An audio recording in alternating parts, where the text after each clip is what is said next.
عشر نقيبا وقال الله إني معكم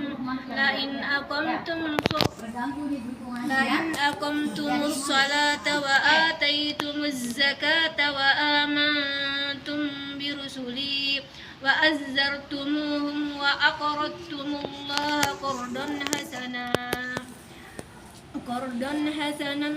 لأكفرن عنكم سيئاتكم ولأدخلنكم جنات تجري من تحتها الأنهار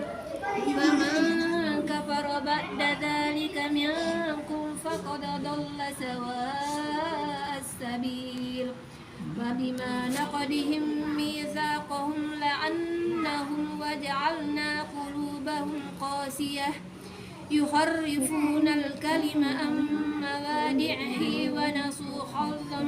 مما ذكروا به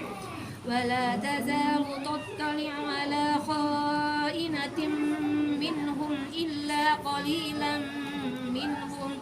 فاعف عنهم واصفح إن الله يحب المحسنين.